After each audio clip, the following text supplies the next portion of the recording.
Alors, bonjour frères et sœurs, nous sommes lundi le 6 avril. Je prie que la grâce et la paix vous soient données de la part de Dieu notre Père et du Seigneur Jésus-Christ. Notre manne de ce matin est fort approprié pour nous, particulièrement ces moments troubles qui se jouent sur la scène internationale. Le monde s'est arrêté. Coronavirus, bien sûr, le domaine médical, mais il y a tout le domaine économique, le domaine politique. Ce sont des temps troubles. Maintenant, la parole qui me vient à cœur de vous partager, juste avant de commencer, c'est Paul qui nous dit dans Philippiens 4, versets 4 à 7, qui étaient aussi des moments troubles. Réjouissez-vous toujours dans le Seigneur, toujours, en toutes circonstances. Et je le répète, réjouissez-vous.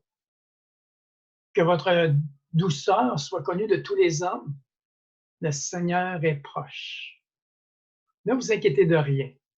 Mais en toute chose, faites connaître vos besoins à Dieu par des prières et des supplications, avec des actions de grâce. Et la paix de Dieu qui surpasse toute intelligence gardera vos cœurs et vos pensées en Jésus-Christ. Amen. Jésus priait intensément et intentionnellement. C'est le sujet ce matin. Nous avons déjà vu 5 aspects de la vie de prière de Jésus et ce matin, on voit ce 6e aspect-là. Et ça se passe pendant les jours de sa passion. On l'a appelé d'ailleurs la grande prière sacerdotale. Je vais continuer à suivre notre modèle d'étude pour approfondir les Écritures. Donc, s'approprier et mettre en pratique ce que la parole de Dieu veut nous dire pour chacun de nous aujourd'hui. Autrement dit, ô Dieu, enseigne-nous à prier comme Jésus priait. Père, s'il te plaît. Alors, c'était durant la semaine où s'est produit son arrestation, son procès, sa crucifixion, et on lit tous ces textes-là dans Jean au chapitre 17, versets 1 à 26. Alors, regardons le contexte au départ. Alors, ça s'est produit après la résurrection de Lazare qu'on a vu dans notre dernière étude, où qu'on avait terminé en mentionnant que les chefs religieux avaient décidé de faire mourir Jésus. Alors, quelque temps après, lors d'un repas à Béthanie avec Lazare et ses sœurs, Marie, la sœur de Lazare, va verser sur les pieds de Jésus un parfum de nard, ce qui révolte Judas, qui prétexte que c'est comme du mépris pour les pauvres et du gaspillage. On parle d'un parfum qui valait à peu près l'équivalent du salaire d'une année de travail. Mais Jésus, à cette occasion-là, il le reprend en lui expliquant que ce geste était prophétique. En fait, il représentait 2 aspects. L'anticipation de son ensevelissement et c'est aussi une déclaration publique de foi. Ensuite va suivre son entrée triomphale à Jérusalem sur un ânon. On s'entend que cela annonce clairement qu'il est le Messie, sauf que le Messie que la foule voit en lui, c'est un chef qui va restaurer la nation et lui faire retrouver sa gloire passée, ce que nous savons qui n'est pas le cas. C'est le Jésus qui vient, le Messie souffrant. Et là, il va prendre son dernier repas avec ses disciples dans la chambre haute. Il est là, il plie de ses disciples, leur donne un message de servir dans un amour comme le sien. Et lors du repas, il va instituer ce qu'on appelle le mémorial de la Sainte Seine. Il va utiliser le pain pour représenter son corps qui va être livré pour nous, à notre place. Et il va prendre le vin pour représenter son sang qui va être versé pour nous, pour le pardon de nos péchés. Et un savon divin pour ceux qui allaient croire en lui. Et c'est après cela que Judas, c'est-à-dire, va quitter la table pour aller négocier la trahison de Jésus pour 30 pièces d'argent.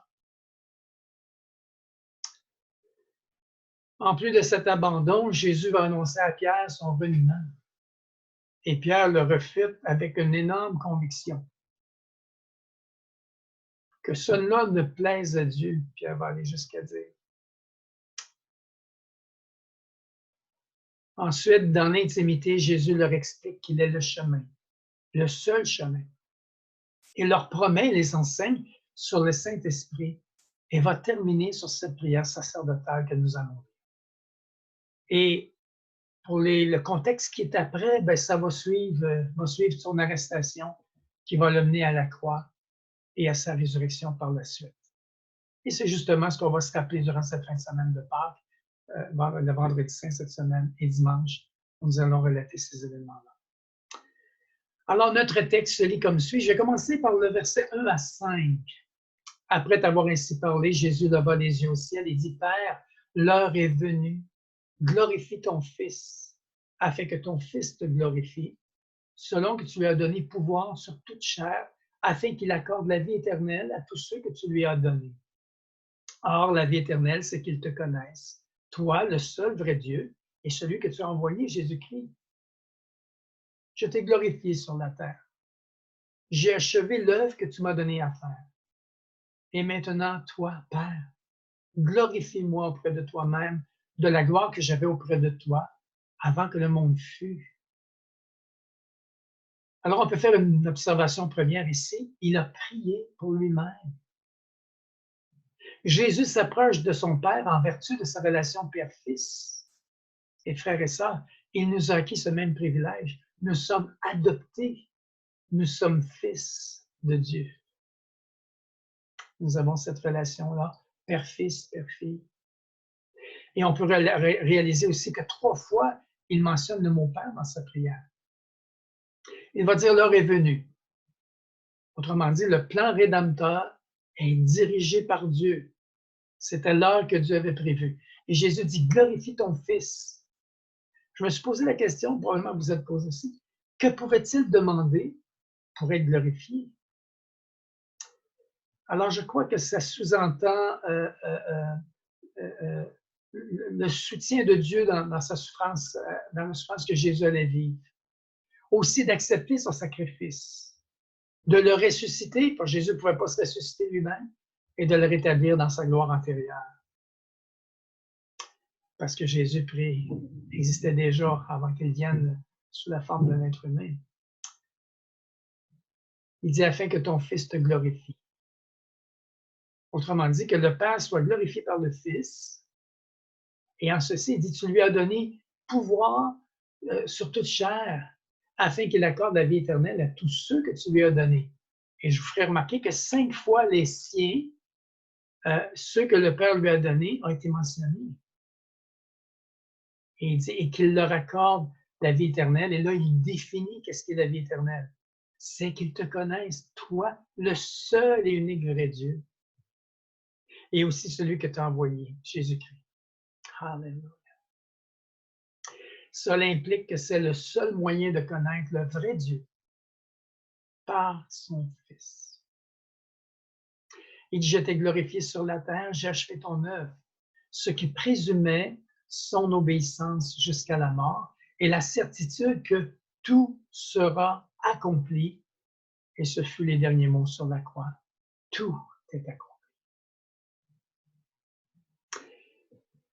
Deuxièmement, il a prié pour ses disciples. Les versets 6 à 19. J'ai fait connaître ton nom aux hommes que tu m'as donnés du milieu du monde. Ils étaient à toi et tu me les as donnés et ils ont gardé ta parole. Maintenant, ils ont connu que tout ce que tu m'as donné vient de toi. Car je leur ai donné les paroles que tu m'as données et ils les ont reçues. Et ils ont vraiment connu que je suis sorti de toi et ils ont cru que tu m'as envoyé. C'est pour eux que je prie. Je ne prie pas pour le monde, mais pour ceux que tu m'as donnés, parce qu'ils sont à toi. Et tout ce qui est à moi est à toi, et tout ce qui est à toi est à moi, et je suis glorifié en eux. Je ne suis plus dans le monde, et ils sont dans le monde, et je vais à toi.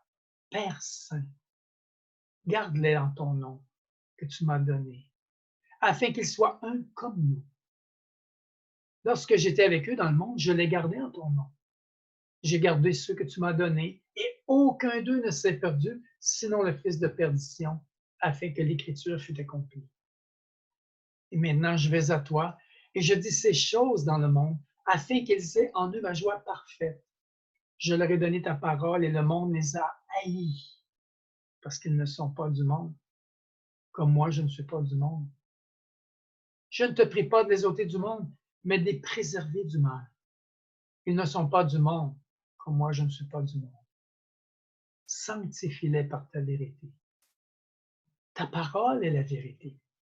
Comme tu m'as envoyé dans le monde, je les ai aussi envoyés dans le monde. Et je me sanctifie moi-même pour eux, afin qu'eux aussi soient sanctifiés par la vérité. Alors, il a prié pour ses disciples, on peut voir dans les Écritures, avant de les choisir, pendant son ministère et encore ici, à la toute fin de son ministère, avant de retourner vers le Père. Et Jésus confirme, ils ont gardé ta parole. Ils ont accepté ton message. Et ils ont cru que tu m'as envoyé. Autrement dit, leur foi a été manifestée par leur obéissance parce qu'ils ont cru. Il dit, je ne prie pas pour le monde, parce que le monde est hostile et incrédule, mais pour ceux que tu m'as donnés. Il parlait des 11 ici, mais aussi, nous sommes inclus aussi dans cette prière. Il fait 3 requêtes importantes que je trouve tellement encourageantes. Il dit, garde-les en ton nom. Garde-les du mal et sanctifie-les. Ces 3 choses-là. Je ne te prie pas de les ôter du monde, mais de les préserver du mal. Autrement dit, préserve-les de l'adversaire. Il pria pour leur protection, car l'hostilité envers Dieu qui était retombée sur Jésus allait maintenant retomber sur le petit groupe des apôtres et ultérieurement, jusqu'à aujourd'hui, sur nous, ses disciples, ses enfants. Il dit, garde-les en ton nom. Ici, ton nom, ça représente la personne elle-même. Quand Jésus prie Notre Père, il nous enseigne à Notre Père, il dit, dites Notre Père qui est aux cieux, que ton nom soit sanctifié, que ta personne, autrement dit, tout entière, soit mise à part, soit honorée, soit glorifiée, parce que tu es présent. Ils ne sont pas du monde, comme moi. Effectivement, nous appartenons au royaume céleste, tout comme Jésus. D'ailleurs, Colossiens 1,13 nous dit, il nous a délivrés de la puissance des ténèbres et nous a transportés dans le royaume de son Fils bien-aimé, Jésus. Sanctifie-les par ta vérité. Autrement dit, mets-les à part pour un usage particulier. Et par quel moyen, Jésus nous dit? Frères et sœurs, par la parole de Dieu qui est la vérité. Je les ai aussi envoyés dans le monde. Ils sont missionnaires. Nous sommes missionnaires. Pourquoi? Pour faire connaître le Père, communiquer la vérité aux autres. Il dit, je me sanctifie moi-même pour eux, afin qu'eux aussi soient sanctifiés par la vérité. Par sa parole, il nous met à part, il nous consacre pour l'accomplissement de son plan. Alors Jésus a d'abord prié pour lui-même, puis pour les disciples, et encore plus merveilleux, frères et sœurs, il va prier ici pour nous. Écoutez bien ces paroles au verset 20 à 26. Ce n'est pas pour eux seulement que je prie, mais encore pour ceux qui croiront en moi par leurs paroles, afin que tous soient un comme toi, Père, tu es en moi et comme je suis en toi, afin qu'eux aussi soient un en nous, pour que le monde croie que tu m'as envoyé. Je leur ai donné la gloire que tu m'as donnée, afin qu'ils soient un comme nous sommes un, moi en eux et toi en moi, afin qu'ils soient parfaitement un, et que le monde connaisse que tu m'as envoyé et que tu les as aimés comme tu m'as aimé. Père, je veux que là où je suis, ceux que tu m'as donnés soient aussi avec moi, afin qu'ils voient ma gloire, la gloire que tu m'as donnée parce que tu m'as aimé avant la fondation du monde. Ô Père juste, le monde ne t'a point connu, mais moi, je t'ai connu. Et ceux-ci ont connu que tu m'as envoyé. Je leur ai fait connaître ton nom, et je leur ferai connaître afin que l'amour dont tu m'as aimé soit en eux et que je sois en eux. Oh boy, quelle prière d'encouragement. Quelle prière merveilleuse de Jésus. Cela nous montre son cœur, n'est-ce pas? Il a prié pour les autres, pensons à cela, il a prié pour les autres alors qu'il aurait été tout à fait naturel parce qu'il était absorbé par ses propres besoins, par tout ce qu'il était en train de vivre. Mais encore plus loin, tout au long de sa vie, et encore là, il a prié pour la gloire de Dieu, pour que la volonté de Dieu soit faite. Et c'est ce que nous devons faire nous aussi. Il dit, mais encore pour ceux qui croiront en moi par leur parole. Il dit ceux qui allaient venir à lui par la parole des apôtres. Jésus, en cela, savait que sa mission réussirait. Autrement dit, qu'il mourrait, qu'il serait élevé et enverrait sur Saint-Esprit et que son Église se formerait. Et nous en faisons partie encore aujourd'hui. Il est à travers toute la terre, des hommes et des femmes de toutes les nations, de toutes les races, de toutes les langues. Et il réclame notre unité. Et attention ici, Jésus ne parle pas d'une unité œcuménique mondiale où serait maintenue l'hérésie doctrinale et l'orthodoxie, c'est-à-dire la saine doctrine ensemble. Non, non, non, non. Ça serait une fausse unité. Non, il parle d'une unité d'amour qui est caractérisée par l'obéissance à Dieu et sa parole. Autrement dit, une unité d'engagement à faire sa volonté. Il dit, Père, je veux que là où je suis, ceux que tu m'as donnés soient aussi avec moi, afin qu'ils voient ma gloire. Il dit, je veux, ce sur ses dernières volontés. Autrement dit, c'est son testament. Que ses disciples entrent dans sa gloire, qu'ils voient sa gloire. La gloire que tu m'as donnée parce que tu m'as aimé avant la fondation du monde. Autrement dit, celle qu'il avait détenue et qu'il va retrouver après sa résurrection, parce qu'il va retourner s'asseoir à la droite de Dieu, dans les lieux célestes. Notons bien que son testament est scellé par sa mort et sa résurrection. Jésus fait connaître le Père et son amour pour le monde par sa mort, et le Père, de son côté, a fait connaître l'amour pour son Fils en l'élevant dans sa gloire. En conclusion, Jésus a fait 4 quêtes pour nous. Premièrement, notre protection. Deuxièmement, notre sanctification. Troisièmement, l'unité entre nous. Et quatrièmement, notre participation à la gloire de Jésus. Et soyons certains, frères et sœurs, que cette prière sera exaucée. La gloire de Dieu, celle de Jésus comme celle du Père. Rappelons-nous que celle qui est apparue dans la nuit qui conduisit les Israélites dans le désert, qu'on retrouve dans l'Exode 16. Celle qui demeura sur le mont Sinaï et aussi celle qui remplit le temple. Cette gloire-là, elle est la révélation de son être, de sa nature et de sa présence, celle de Dieu, bien sûr. Jésus dit, je veux que là où je suis, ceux que tu m'as donnés soient aussi avec moi, afin qu'ils voient ma gloire. Chers frères et sœurs, Jésus est en nous par le Saint-Esprit aujourd'hui, mais viendra le jour où nous le verrons face à face, et cela pour l'éternité. Nous possédons déjà la vie éternelle, car nous connaissons le vrai Dieu et son envoyé Jésus-Christ, notre Seigneur et Sauveur. Maintenant, je vous rappelle une parole dans 2 Corinthiens 3, 18, où Paul nous dit, « Nous tous, dont le visage découvert reflète la gloire du Seigneur, nous sommes transformés en la même image, de gloire en gloire, par l'Esprit, avec un majuscule, l'Esprit de Dieu, l'Esprit du Seigneur. » On ne porte pas le voile comme Moïse devait porter pour cacher son visage, qui était trop bien que les gens ne pouvaient pas le regarder face à face. Ici, nous avons le visage découvert, reflétant la gloire du Seigneur. Nous sommes la gloire de Dieu sur la terre, révélant sa présence, révélant sa personne, révélant son amour. Oh, n'oublions pas, frères et sœurs, que Jésus a prié ces 4 choses pour chacun de nous, c'est encore pour aujourd'hui. Il a prié pour, je vais dire, votre protection, votre sanctification, votre unité ou notre unité entre nous et votre participation à sa gloire. Donc, en ce moment, nous sommes en mission, même en isolement, car nous le partageons en approfondissant sa parole nous-mêmes, en priant et en partageant sa gloire sur les réseaux sociaux ou simplement peut-être par téléphone. N'est-ce pas excitant de savoir que Jésus a prié pour vous à cette occasion et qu'encore aujourd'hui, assis à la droite de Dieu, il intercède pour vous et pour moi.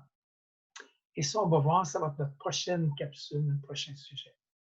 Que Dieu vous accorde une bénédiction de goûter sa présence tout au long de cette journée et de vraiment que vous puissiez goûter sa joie parfaite à travers cela. Soyez bénis de la part de l'Éternel encore et encore et encore. Au nom de Jésus. Amen.